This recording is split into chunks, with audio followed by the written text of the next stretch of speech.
বিসমিল্লাহির রহমানির রহিম। সুপ্রিয় বিদ্যার্থী বন্ধুরা, আসসালামু আলাইকুম। আশা করি এই দুর্যোগময় মুহূর্তে, ক্রান্তিকালে তোমরা সবাই বাসায় অবস্থান করছো এবং বাসায় অবস্থান করে পরিবার পরিজনের সঙ্গে খুব ভালো আছো ইনশাআল্লাহ, এই দোয়াই আমরা করছি।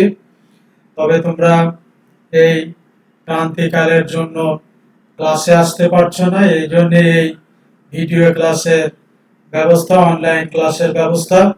তবে এই অনলাইন ক্লাসগুলো তোমাদের অবশ্যই মনোযোগ সহকারে বাসায় দেখতে হবে, কারণ পড়াশোনা তোমাদের করতে হবে। পড়াশোনার বিকল্প তোমাদের সামনে কিছু নাই। অনলাইন ক্লাসগুলো আমাদের অত্যন্ত যত্ন সহকারে দেখো, এটাই আমরা আশা করব। আমি প্রফেসর মোহাম্মদ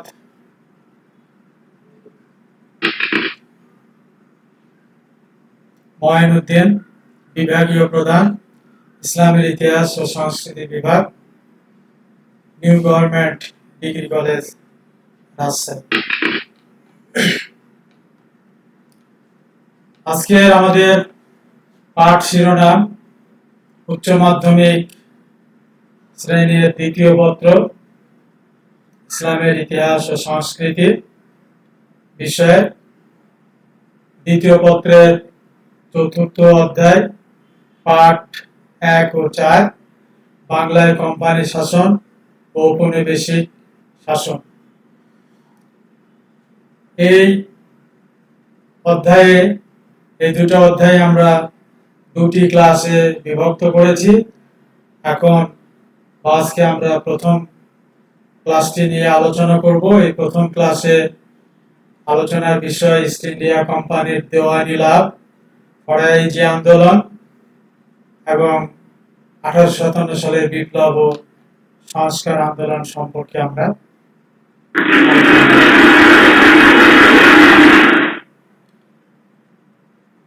এই ক্লাসের শিক্ষণ ফল সম্পর্কে বলা যায় যে এই পাঠ শেষে শিক্ষার্থী তোমরা যেগুলো জানতে পারবে, যেগুলো শিখতে পারবে, সেটা হচ্ছে প্রথমত ইস্ট ইন্ডিয়া কোম্পানির দেওয়ানি সম্পর্কে জানতে পারবে, দ্বিতীয়ত ফরাইজি আন্দোলন, 1857 সালের বিপ্লব জানতে পারবে, এবং তৃতীয়ত বিভিন্ন সংস্কার আন্দোলন সম্পর্কেও জানতে পারবে। প্রথমে আমরা আলোচনা করব 1757 সালে পলাশীর যুদ্ধে নবাব সিরাজের পরাজয়ের পরে দেশের স্বাধীনতা 190 বছরের জন্য হারিয়ে যায়। এই সময় ইংরেজরা এই দেশ বিভিন্নভাবে শাসন করে। 1765 সনে দেওয়ানি লাভের পর তাদের শাসন ধারাবাহিকভাবে শুরু হয়। 1947 সন পর্যন্ত এই শাসন অব্যাহত থাকে। এই সময়কে বাংলার কোম্পানি শাসন বলা হয়। এই সময়টা আজকের ক্লাসের আমাদের আলোচনার বিষয়। আমরা আলোচনা করব 1765 সালের ইস্ট ইন্ডিয়া কোম্পানি কর্তৃক বাংলা, বিহার, উড়িষ্যার দেওয়ানি লাভ সম্পর্কে আলোচনা করব। 1765 সালে ইস্ট ইন্ডিয়া কোম্পানি কর্তৃক বাংলা, বিহার, উড়িষ্যার দেওয়ানি সম্পর্কে আলোচনা করতে গেলে বলা যায় যে দেওয়ানি অর্থ রাজস্ব আদায়ের অধিকার বা ক্ষমতা, অর্থাৎ রাজস্বের সত্ত্ব। ইংরেজ কোম্পানি মুঘল সম্রাট শাহ আলমের নিকট থেকে বাংলা, বিহার ও উড়িষ্যার দেওয়ানি লাভ করে। দেওয়ানি লাভের ফলে বাংলা ইংরেজ কোম্পানির শাসন বা রাজত্বের সূচনা হয়। লর্ড ক্লাইভ 1765 সনে দ্বিতীয় এলাহাবাদের সন্ধির মাধ্যমে দেওয়ানি লাভের স্বীকৃতি লাভ করেছিলেন। দ্বিতীয় এলাহাবাদ সন্ধির শর্তানুসারে মুঘল সম্রাট দ্বিতীয় শাহ আলম 1765 সনে ইংরেজ কোম্পানিকে বাংলা, বিহার ও উড়িষ্যার স্থায়ীভাবে দেওয়ানি নিযুক্ত করে ফরমান প্রদান করেন। অবশ্যই এই জন্য কোম্পানি সম্রাটকে বার্ষিক 26 লক্ষ টাকা প্রদানে এবং বাংলার নবাবকে নিজামতি ও আইন শৃঙ্খলা রক্ষার খরচ বাবদ 53 লক্ষ টাকা প্রদানে অঙ্গীকার করে। বাকি অর্থ ইংরেজগণ ইচ্ছামতো খরচের অধিকার লাভ করে। এছাড়া কোম্পানি মুঘল সম্রাট দ্বিতীয় শাহ আলমের ক্ষমতা মর্যাদা স্বীকার করে নেয়। এসবের পরিপ্রেক্ষিতে বাংলা, বিহার, উড়িষ্যার সমস্ত রাজস্ব আদায়ের ক্ষমতা ইংরেজদের হাতে চলে যায়। ফলে মুর্শিদাবাদে একজন ইংরেজদের বৃত্তিভোগী নামমাত্র নবাব রইলেন এবং সামরিক শক্তি, শাসন ক্ষমতা, ধন সম্পদ সবই ইংরেজদের অধিকারে চলে যায়। সুতরাং বলা যায় যে 1765 সনে বাংলার নবাবের রাজত্বের শেষ হয় এবং নামে না হলেও কার্যত ইংরেজ কোম্পানি রাজত্ব শুরু করে। 1765 সনে রবার্ট ক্লাইভ দ্বিতীয়বার বাংলার গভর্নর হয়ে আসার পরই এই সনদ মুঘল সম্রাটের নিকট থেকে লাভ করেন। সুতরাং পলাশীর যুদ্ধে জয়লাভ করে ক্লাইভ বাংলায় ইংরেজদের কর্তৃত্ব স্থাপনের যে পরিবেশ সৃষ্টি করেন, 8 বছর পরে দ্বিতীয়বার কার্যক্ষমতা গ্রহণ করে তিনি তা সুদৃঢ় ভিত্তির উপরে প্রতিষ্ঠিত করতে সক্ষম হন। অবশ্য দিল্লির সম্রাটের 26 লক্ষ টাকা বার্ষিক বৃত্তি কয়েক বছর পরেই বন্ধ হয়ে যায়। এটাই ছিল ইংরেজদের দেওয়ানি লাভ। প্রিয় শিক্ষার্থীরা, আমরা এখন আলোচনা করব ফরাইজি আন্দোলন সম্পর্কে। এখানে স্লাইডে ফরাইজি আন্দোলনের প্রবক্তা ও ফরাইজি আন্দোলনের নেতা হাজী শরীয়তুল্লাহর একটি চিত্র দেখা যাচ্ছে।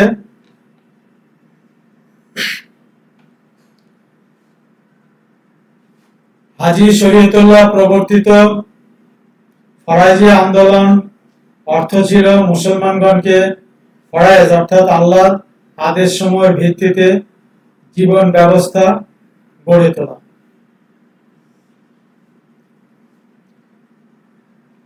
এই আন্দোলনের উদ্দেশ্য সকল প্রকার শিরক, বিদআত, কুশিক্ষা, কুসংস্কার প্রভৃতি হতে মুসলিম জাতিকে পুনরুদ্ধার করে প্রকৃত ইসলামী শিক্ষায় শিক্ষিত করে তোলা, তাদেরকে অধিকার ও কর্তব্য সম্পর্কে জাগিয়ে তোলা এবং অত্যাচারী বিদেশি ও স্বদেশী জমিদারদের জুলুমের বিরুদ্ধে প্রতিবাদ করা ইত্যাদি ছিল ফরাইজি আন্দোলনের মুখ্য উদ্দেশ্য এবং আদর্শ। হাজী শরীয়তুল্লাহ ধর্ম সংস্কার আন্দোলনে ইসলাম ধর্মে অবশ্য করণীয় বা ফরজ নির্দেশসমূহ পালনের উপর বেশি গুরুত্ব আরোপ করেছিলেন। বিধায় আন্দোলনের নাম ছিল ফরাইজি আন্দোলন। হাজী শরীয়তুল্লাহ এই আন্দোলনের প্রবক্তা ছিলেন। ফরাইজি আন্দোলনের প্রতিষ্ঠাতা হাজী শরীয়তুল্লাহ 1741 সনে বৃহত্তর ফরিদপুরের মাদারীপুর জেলার সামাইল গ্রামে জন্মগ্রহণ করেন। তার পিতার নাম ছিল আব্দুল জলিল তালুকদার। তিনি হুগলি জেলার ফুরফুরাতে আরবি ও ফার্সি ভাষায় 2 বছরের শিক্ষা লাভ করেন। আরব দেশে অবস্থানকালে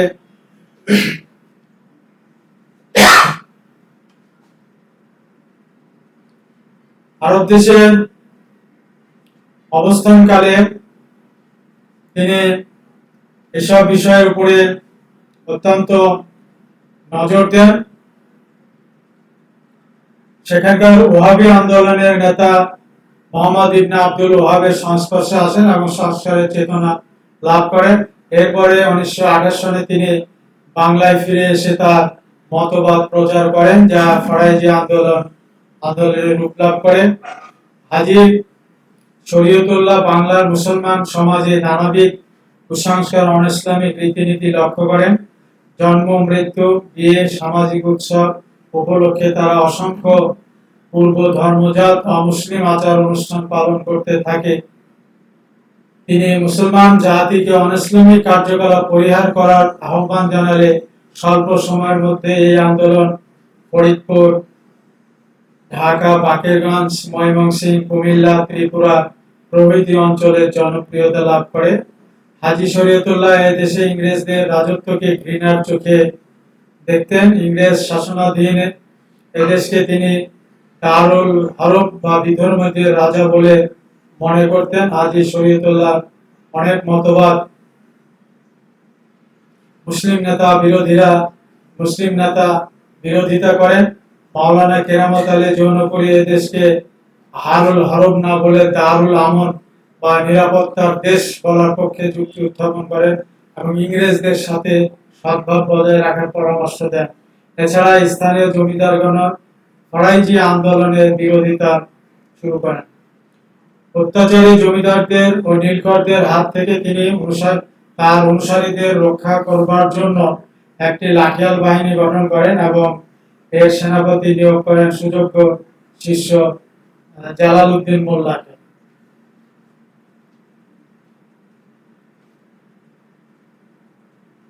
এরপরে তিনি এই আন্দোলন একটি শক্তিশালী সংগঠন হিসাবে আত্মপ্রকাশ করার জন্য আপ্রাণ চেষ্টা করেন। তার পুত্র 1839 সনে তার উপর পুলিশি নিষেধাজ্ঞা জারি হয়। 1839 সনে তার উপর পুলিশি নিষেধাজ্ঞা জারি হয়। তার মৃত্যুর পর এই আন্দোলন অব্যাহত রাখার দায়িত্ব গ্রহণ করেন তার সুযোগ্য পুত্র মহসিন উদ্দিন আহমেদ ওরফে দুদু মিয়া। তার অক্লান্ত পরিশ্রমের জন্য এই আন্দোলন একটি শক্তিশালী সংগঠন হিসেবে আত্মপ্রকাশ করে। ফরাইজিদের নিকট তিনি ওস্তাদ বা মৌলভী নামে পরিচিতি লাভ করেন।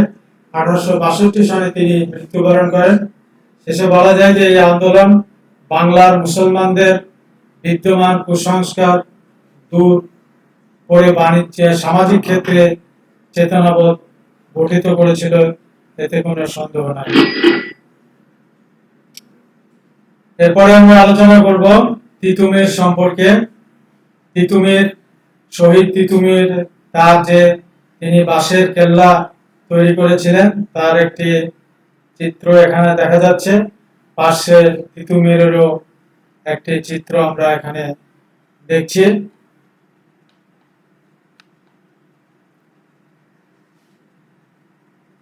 ফরাইজি নেতাদের মতো তিতুমির পশ্চিমবঙ্গে আরেকটি প্রজা আন্দোলন গঠন করেছিলেন। এই তিতুমিরের প্রকৃত নাম ছিল মীর নিসার আলী। 1781 সালে 24 পরগনার বারাসত মহকুমার অন্তর্গত চাঁদপুর গ্রামে তিনি জন্মগ্রহণ করেন। তার পিতার নাম মীর হাসান আলী, মাতার নাম আবেদা বেগম, আবেদা রোকাইয়া খাতুন। তিনি ছিলেন কলকাতার একজন লাঠিয়াল ও মল্লযুদ্ধ যোদ্ধা। মক্কায় মুক্তি সংগ্রামের পথ প্রদর্শক এবং ভারতীয় উপমহাদেশের অন্যতম সংস্কারক সৈয়দ আহমদ ব্রেলভি শহীদের সাথে তিতুমির সাক্ষাৎ হয় এবং তার শিষ্যত্ব গ্রহণ করেন। 1887 সালে তিনি দেশে ফিরে আসেন। অল্পকালের মধ্যেই তিনি 400 লোক তার শিষ্যত্ব গ্রহণ করাতে সমর্থ হন এবং ইসলামের আদর্শে জীবন নিয়ন্ত্রিত তিনি করেন। 24 পরগনা নদিয়া জেলার বহু সংখ্যক তিতুমিরের সংস্কার আন্দোলনে যোগ দেয়। এর ফলে তার নেতৃত্বে এক বিশাল গণ আন্দোলন গড়ে ওঠে। হিন্দু জমিদারগণ তিতুমিরের শিষ্যদের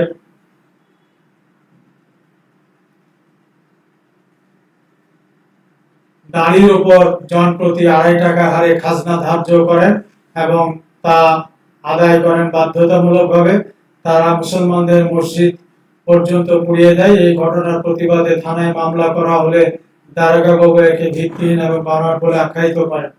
তিতুমির 1831 সালে তার শিষ্য মহিজউদ্দিনের নারকেলবাড়িয়ার গ্রামের বাড়িতে কর্মক্ষেত্র স্থাপন করেন। এ সময় মিসকিন শাহ নামে একজন ফকির তার সাথে যোগ দেওয়ায় তার লোকজন বেড়ে যায়। তিতুমিরের অনুচরগণ নারকেলবাড়িয়ায় সমবেত হয়। 24 পরগনা ও নদিয়ার অনেকগুলি গ্রামে তিতুমিরের আধিপত্য প্রতিষ্ঠিত হয়। তিতুমিরের আন্দোলন এভাবে কৃষক বা প্রজা আন্দোলনে পরিণত হয়। তিতুমিরের এরূপ কর্মকাণ্ডে ভারতে তদানীন্ত বড় লর্ড উইলিয়াম বেন্টিং অত্যন্ত শঙ্কিত হয়ে পড়েন। তিতুমির ও তার অনুসারীদের দমন করার জন্য বারাসতের যুগ্ম ম্যাজিস্ট্রেট আলেকজান্ডার 125 জন সশস্ত্র সৈন্য নিয়ে এক সংঘর্ষে পরাজিত হন এবং তাদের 15 জন নিহত, অনেকে আহত হন। পরে কৃষ্ণনগরের ম্যাজিস্ট্রেট 300 সৈন্য নিয়ে নারকেলবাড়িয়া আক্রমণ করেন। তিতুমিরের বাহিনী এই বাহিনীকেও পরাজিত করতে সক্ষম হন। এরপর ইংরেজ সরকার আলেকজান্ডার ও মেজর স্কটের অধীনে পদাতিক, অশ্বারোহী ও বন্দুকধারী এক বিরাট বাহিনী তিতুমিরের বিরুদ্ধে পাঠান। 1831 সালে নারকেলবাড়িয়ায় এক প্রচন্ড যুদ্ধ হয়। ইংরেজদের কামান ও গোলাগুলির বর্ষণে বাঁশের কেল্লা বিধ্বস্ত হয়ে যায়। এই যুদ্ধে তিতুমির সহ তার 40 জন অনুচর শহীদ হন। তিতুমিরের প্রজা আন্দোলন সেদিন ব্যর্থ হলেও তা পরবর্তীকালে স্বাধীনতা সংগ্রামে, অর্থাৎ যে 1857 সালে যে স্বাধীনতা সংগ্রাম হয়েছিল সেটা প্রেরণা জুগিয়েছিল, এটা নিঃসন্দেহে বলা যায়।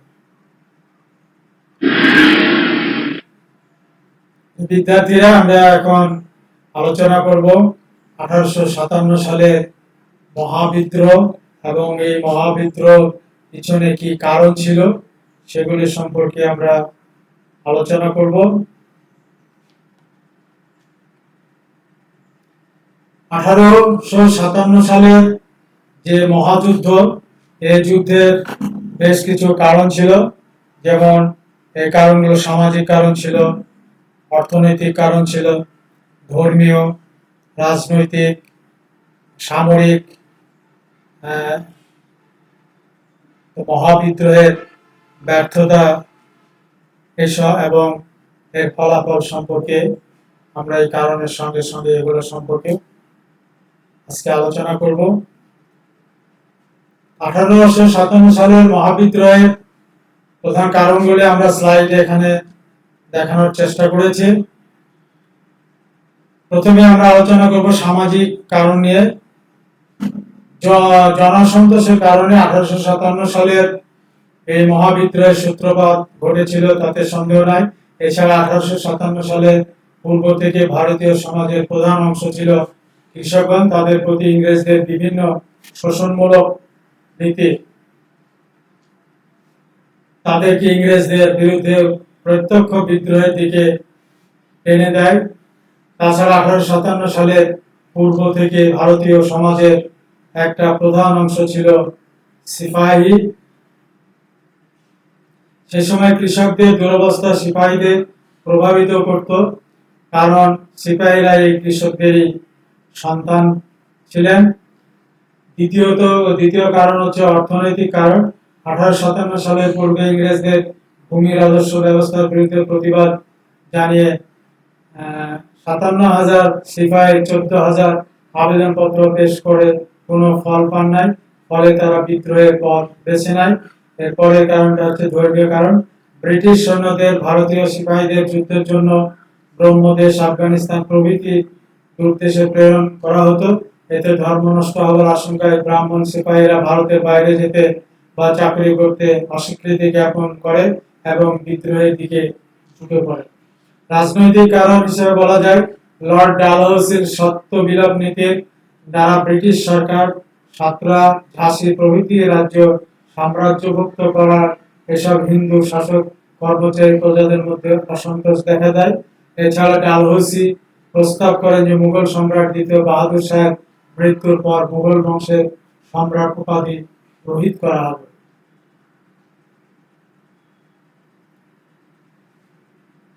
এটা রহিত করা হবে, এটা এই দেশের লোকদের জন্য অত্যন্ত একটা অসম্মানজনক ব্যবস্থা ছিল। ডালহৌসির অমর্যাদাকর এই প্রস্তাবে মুসলমানগণ রুষ্ট হয় এবং তাদের বিরুদ্ধে একটি আন্দোলনের প্রস্তুতি গ্রহণ করে।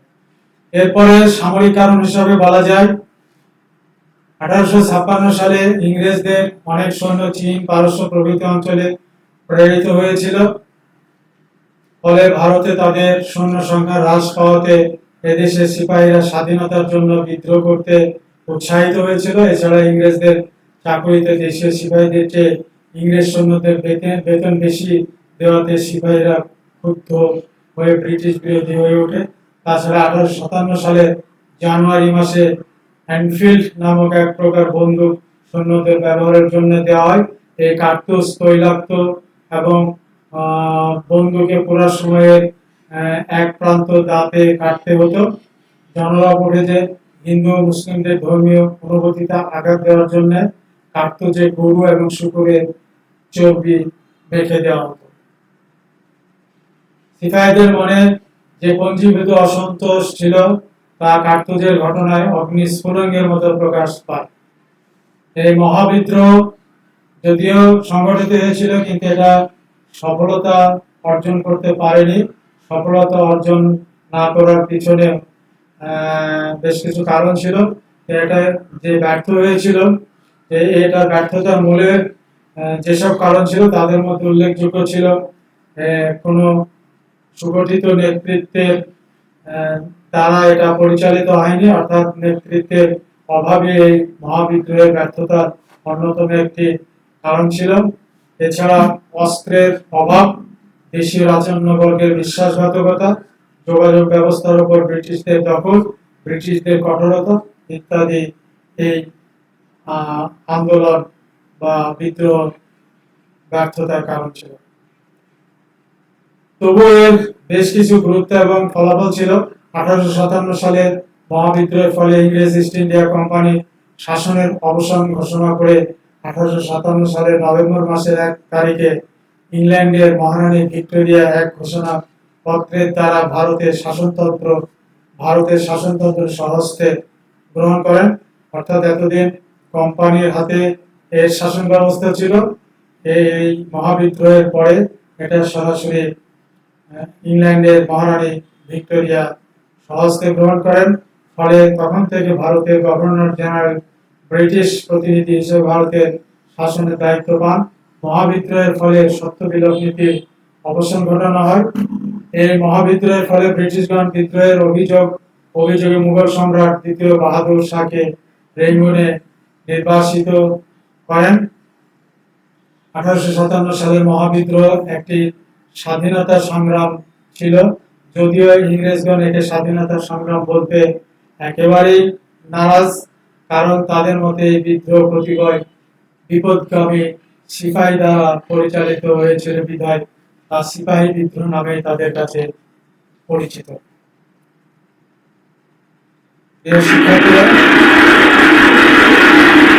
যে সিপাহী বিদ্রোহের সময় লক্ষ্মী রানী বাই অসাধারণ বীরত্ব প্রদর্শন করেছিলেন। তরবারি হাতে তার একটি চিত্র আমরা দেখছি, যে 1857 সালে যে বিদ্রোহের সময় তিনি ব্যাপক ভূমিকা অর্জন করেছিলেন। এর পরের চিত্রে আমরা স্লাইডে দুটি চিত্র দেখছি। একটি হচ্ছে কুইন ভিক্টোরিয়া আর আরেকটি হচ্ছে বাহাদুর শাহ দ্বিতীয় বাহাদুর শাহের চিত্র, এবং আরেকটি হচ্ছে মহারানী ভিক্টোরিয়ার চিত্র। আমরা এখন আলোচনা করব হাজী মোহাম্মদ মহসিন সম্পর্কে। তার একটি চিত্র আমরা স্লাইডে দেখছি। হাজী মোহাম্মদ মহসিন 1732 খ্রিস্টাব্দে ভারতের পশ্চিমবঙ্গে হুগলিতে জন্মগ্রহণ করেন। তার বাবা হাজী ফয়জুল্লাহ ছিলেন একজন ইরানীয় জাগিরদার। হাজী মোহাম্মদ মহসিন গৃহশিক্ষকের নিকট পবিত্র কোরআন, হাদিস ও ফিকহ শাস্ত্রের অসামান্য ব্যুৎপত্তি অর্জন করেন। উচ্চ শিক্ষার উদ্দেশ্যে তিনি ইরাক, আরব, ইরান, তুরস্ক সহ বহু দেশ ভ্রমণ করেন। দীর্ঘ 27 বছর পর তিনি দেশে প্রত্যাবর্তন করেন। তিনি পৈতৃক ও বোনের সূত্রে বিপুল সম্পদের মালিক হন, যা জনকল্যাণে ব্যয় করার সিদ্ধান্ত গ্রহণ করেন। তিনি ইতিহাসে দানশীল হিসাবে পরিচিত। তিনি গরিব, মেধাবী মুসলিম শিক্ষার্থীদের শিক্ষার সুযোগের এবং জনহিতকর কাজের জন্য 1806 খ্রিস্টাব্দে নিজের বিশাল সম্পত্তি ওয়াকফ করে দেন। তিনি সে সময় 1,56,000 টাকা দিয়ে মহসিন ফান্ড তৈরি করেন। সে সময় 1 লক্ষ, এই 1740 বা 1806 খ্রিস্টাব্দের দিকে এই 1,56,000 টাকা বিশাল ব্যাপার।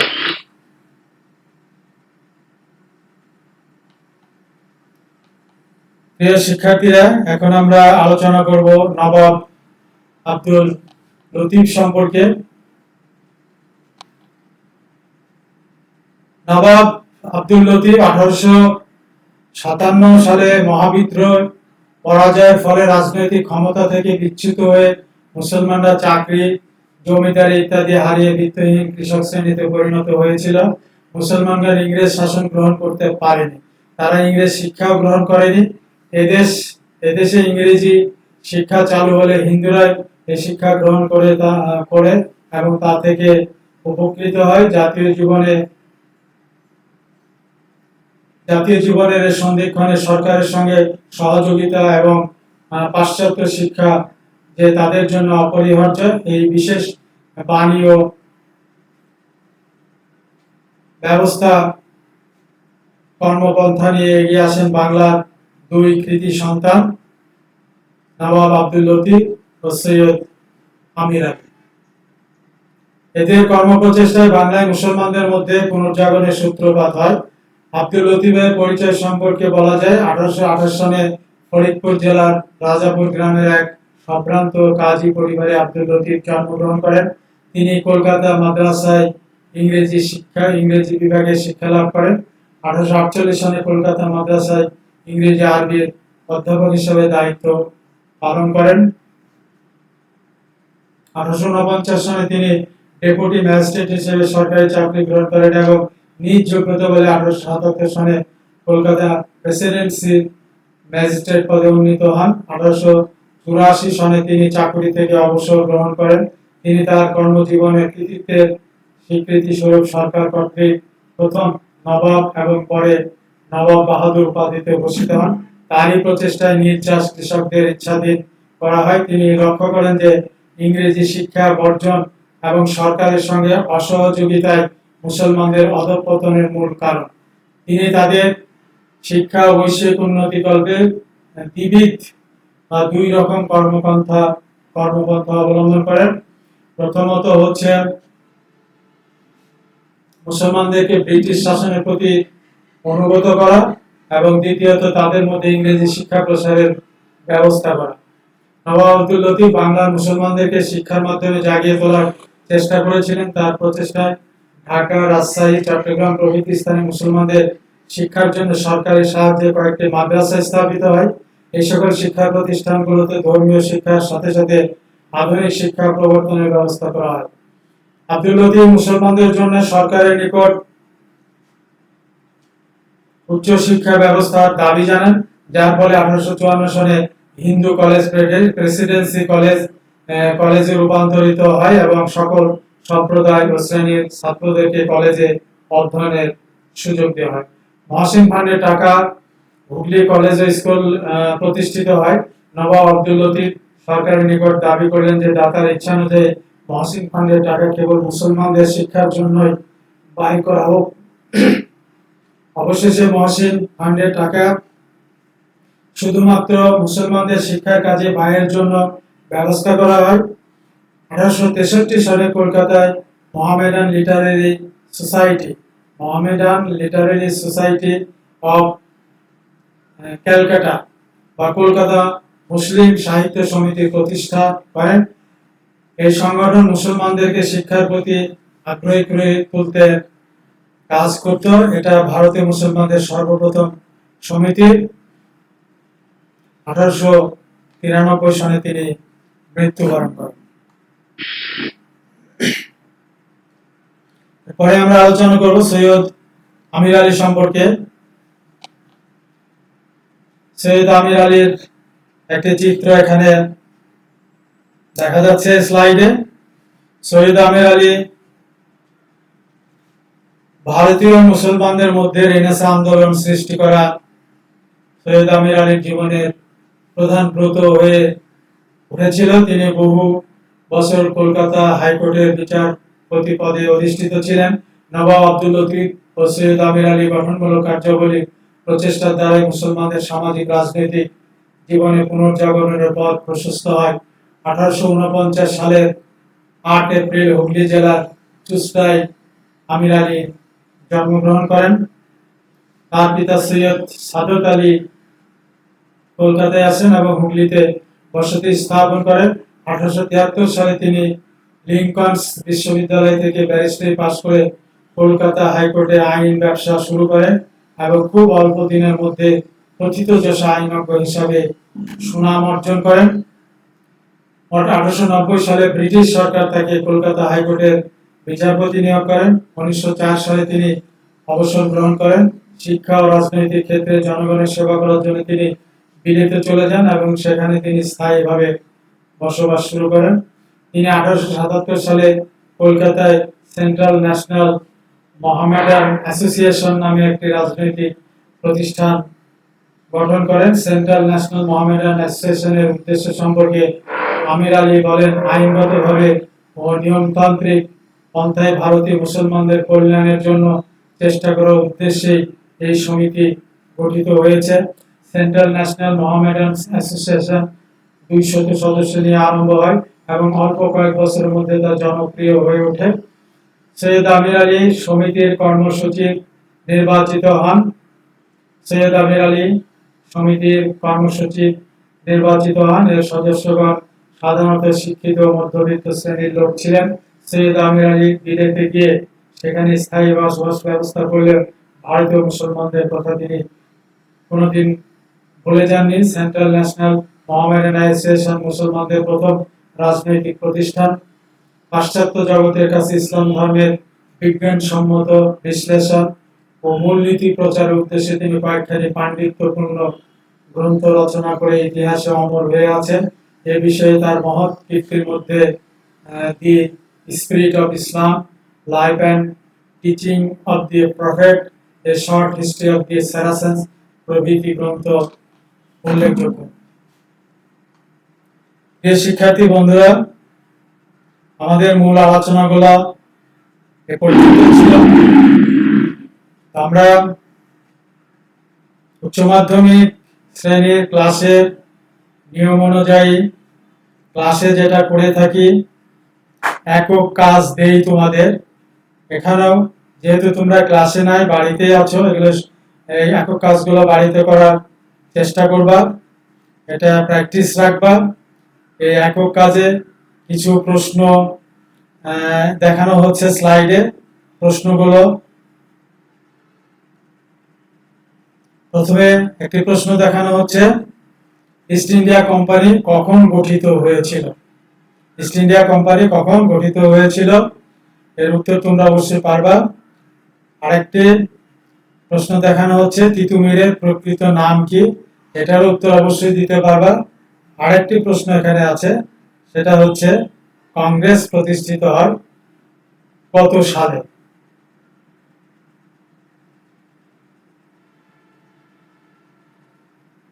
এগুলোর উত্তর এখানে আমরা দেখাচ্ছি, তোমরা একটু মিলিয়ে নাও। প্রথম প্রশ্নের উত্তর হচ্ছে 1600 সালে। দ্বিতীয় প্রশ্নের উত্তর মীর নিসার আলী। তৃতীয় প্রশ্নের উত্তর 1885 সালে কংগ্রেস প্রতিষ্ঠিত হয়। যদিও এই বিষয়ে আমরা এই টপিকের উপরে আরেকটি ক্লাস নেব, সেখানে তোমরা আরো বিস্তারিত জানবে। এরপরে জোড়াই কাজ। দুইজন ক্রিকেটারের ছবি দিয়ে এখানে বোঝানো হচ্ছে যে দুইজন মিলে কাজ করতে হবে। ক্লাস চালু থাকলে এগুলো সহজ হয়। তবু তোমরা যদি কোনোভাবে কোনো বন্ধুর সঙ্গে যুক্ত হতে পারো, তাহলে যৌথভাবে এই প্রশ্নের সমাধান করার চেষ্টা করবো। যে 1857 সালে বিপ্লবের কয়েকটি কারণ বিশ্লেষণ করা, বিপ্লবের কয়েকটি কারণ আমরা উল্লেখ করেছি, তোমরা এগুলো বিশ্লেষণ করার চেষ্টা করবে। এরপরে দলীয় কাজ। বেশ কয়েকজন ক্রিকেটারের ছবি এখানে দেখানো হচ্ছে। ক্রিকেটাররা যেমন মাঠে দলীয়ভাবে তাদের বিজয় ছিনিয়ে আনে, এখানে তোমরা এই কাজটি দলীয়ভাবে করার চেষ্টা করবা। ক্লাস চলমান থাকলে এগুলো সহজ হয়, তবে তোমরা কোনোভাবে একাধিক বন্ধু বান্ধবের সঙ্গে যুক্ত হতে পারলে এটা দলীয়ভাবে সমাধানের চেষ্টা করবে। এটা হচ্ছে তিতুমিরের অবদান মূল্যায়ন করার জন্য বলা হয়েছে। এরপরে বিভিন্নভাবে বাড়ির কাজ। এখানে একটি বাড়ির চিত্র দিয়ে বোঝানো হয়েছে যে বাড়ি বসে তোমরা এই কাজগুলো করবা। সেটা হচ্ছে সংস্কার আন্দোলনে নবাব আব্দুল লতিফের অবদান মূল্যায়ন করতে হবে, আর সৈয়দ আমির আলীর অবদান ব্যাখ্যা করতে হবে। এই দুইটা তোমরা অবশ্যই প্রস্তুতি নিয়ে রাখবে। এবারে ধন্যবাদের পালা। ধন্যবাদ দেওয়ার আগে আবারও বলি, সুপ্রিয় বিদ্যার্থীরা, যে যেখানে যেভাবে অবস্থান করছো ভালো থাকো, বাড়িতে থাকো, নিজে পরিষ্কার থাকো, অন্যদের পরিষ্কার থাকতে, পরিচ্ছন্ন থাকতে সহযোগিতা করো। স্বাস্থ্যবিধি কঠোরভাবে মেনে চলবা। আর ইতিমধ্যে যারা প্রাণঘাতী মহামারী কোভিড-19 মৃত্যুবরণ করেছেন তাদের আত্মার মাগফিরাত কামনা করছি সবাই মিলে। যারা আক্রান্ত হয়ে চিকিৎসাধীন আছেন তাদের আরোগ্য কামনা করছি। আর সেই সঙ্গে কামনা করছি আল্লাহ তাআলা যেন গোটা বিশ্ববাসীকে সহ আমাদের এই মহামারীর বিপর্যয় থেকে মুক্তি দেন। আমরা যেন সহসাই অতি শীঘ্রই আবার আমাদের স্বাভাবিক জীবনে ফিরে যেতে পারি। তোমরাও আবার আমাদের সঙ্গে ক্লাসে যোগদান করতে পারো সশরীরে এসে, এই কামনাই করি। সকলকে ধন্যবাদ। সবাই ভালো থাকো। আসসালামু আলাইকুম।